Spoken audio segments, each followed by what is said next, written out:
স্বাগত দীপ্ত স্পোর্টসে, আপনাদের সঙ্গে আছি আমি মোহাম্মদ হাসিব।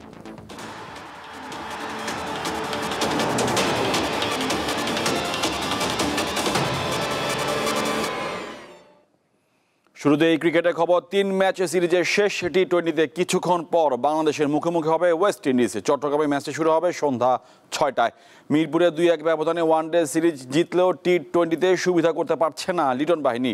টানা 2 ম্যাচ জিতে এরই মধ্যে সিরিজ নিশ্চিত করেছে ওয়েস্ট ইন্ডিজ। এখন ক্যারিবীয়দের লক্ষ্য হোয়াইট ওয়াশ।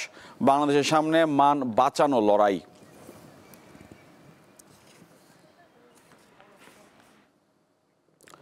এফটিপি অনুযায়ী ডিসেম্বরের মাঝামাঝিতে সমান 3টি ওয়ানডে ও টি-20 সিরিজ খেলতে ভারত যাবে বাংলাদেশ জাতীয় নারী ক্রিকেট দল। বৃহস্পতিবার বিষয়টি নিশ্চিত করেছে ক্রিকেট বিষয়ক ওয়েবসাইট ক্রিকবাজ। ইতিমধ্যে দুদেশের ক্রিকেট বোর্ডের মধ্যে সূচি চূড়ান্ত নিয়ে আলোচনা হয়েছে। ধারণা করা হচ্ছে সিরিজের ম্যাচগুলো কলকাতা ও কটকে আয়োজন করা হবে। 3 ম্যাচের ওয়ানডে সিরিজ দিয়েই শুরু হবে আইসিসি নারী ওয়ানডে চ্যাম্পিয়নশিপের নতুন চক্র। প্রস্তাবিত খসড়া অনুযায়ী আগামী 14 বা 15 ডিসেম্বরে সফরে যেতে পারে নিগার বাহিনী। এদিকে নারী বিশ্বকাপের 7 ম্যাচে মাত্র 1টি জয়ে 8 দলের মধ্যে 7ম স্থানে রয়েছে বাংলাদেশ নারী দল।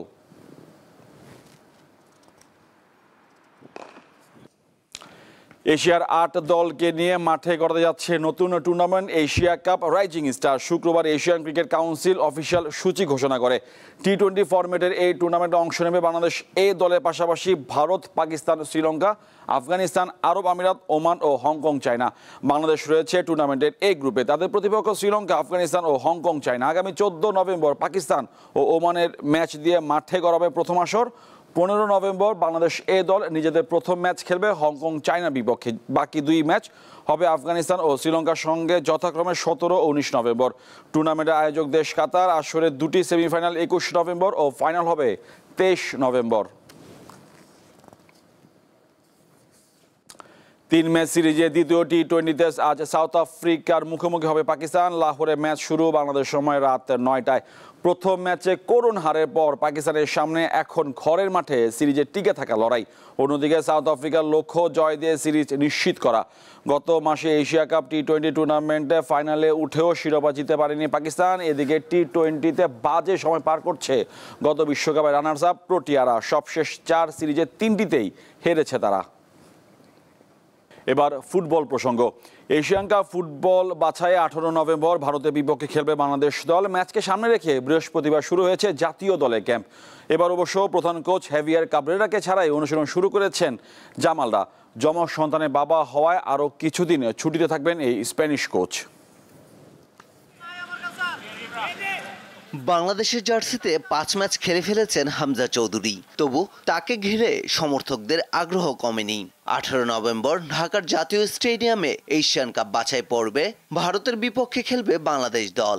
আর এই ম্যাচকে সামনে রেখে জাতীয় দলের ক্যাম্প শুরু হয় 30 অক্টোবর। এদিন বেশ কয়েকজন খেলোয়াড় টিম হোটেলে রিপোর্ট করেন।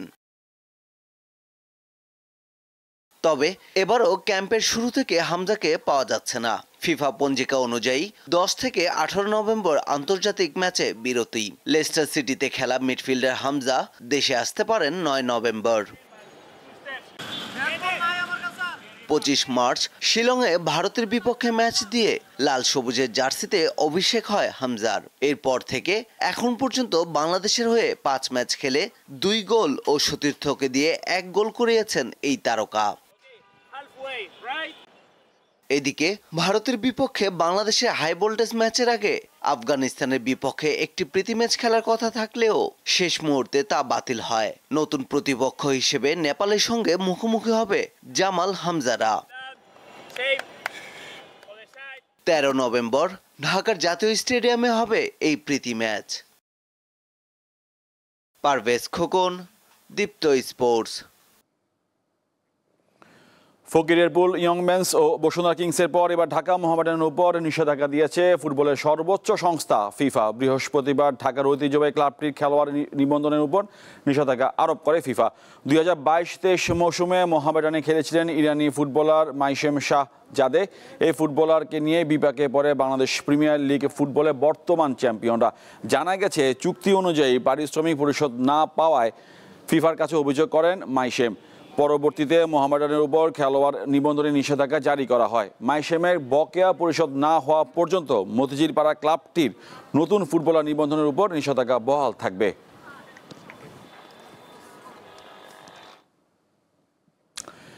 ক্লাব ফুটবল মানে টাকার ছড়াছড়ি, যেখানে কোটি কোটি টাকা পকেটে পুরছেন ফুটবলাররা। সেই তালিকায় স্প্যানিশ লা লিগার শীর্ষ 10 ফুটবলারের 11 জনই রিয়াল মাদ্রিদের, আর সবার শীর্ষে আছেন রিয়াল তারকা কিলিয়ান এমবাপ্পে। অন্যদিকে নতুন করে চুক্তির পর লিওনেল মেসি ইন্টার মায়ামি থেকে পাবেন 150 মিলিয়ন পাউন্ড। আর্জেন্টাইন বিশ্ব champion Lionel Messi Major League সকারে সর্বোচ্চ পারিশ্রমিক পাওয়া ফুটবলার। সম্প্রতি ইন্টার মিয়ামির সঙ্গে 2028 সাল পর্যন্ত চুক্তির মেয়াদ বাড়িয়েছেন। তবে আর্জেন্টাইন সুপারস্টারের নতুন চুক্তির ক্লজ গোপন রেখেছে মেজর লিগ সকারের ক্লাবটি। এইটুকু জানা গেছে যে 2.5 বছরের চুক্তিতে প্রায় 150 মিলিয়ন পাউন্ড পাবেন মেসি, যার মধ্যে থাকবে অবসরের পর ক্লাবের ইকুইটি পাওয়ার বিষয়টিও। লিগে সর্বোচ্চ পারিশ্রমিক পাওয়া খেলোয়াড়ের তালিকায় মেসি আর তার বন্ধুদের জয় জয়কার অবস্থা। সার্জিও বুস্কেটস 8.8, জর্ডি আলবা 6 আর লুইস সুয়ারেস পাবেন $1.5 মিলিয়ন। আর $11.15 মিলিয়ন মেসির পরই 2 নম্বরে সন হিউংমিন। এদিকে লা লিগার তালিকার শীর্ষ 20 ফুটবলারের 11 জনই রিয়াল মাদ্রিদের। আয়ের হিসেবে সর্বোচ্চ পারিশ্রমিকের তালিকায় শীর্ষে মেসির সাবেক সতীর্থ কিলিয়ান এমবাপ্পে। রিয়াল মাদ্রিদ থেকে সপ্তাহে 6 লাখ পাউন্ডের বেশি আয় করেন ফরাসি বিশ্ব চ্যাম্পিয়ন তারকা। এমবাপ্পের পরেই আছেন রিয়ালের আরেক স্টার ডেভিড আলাবা।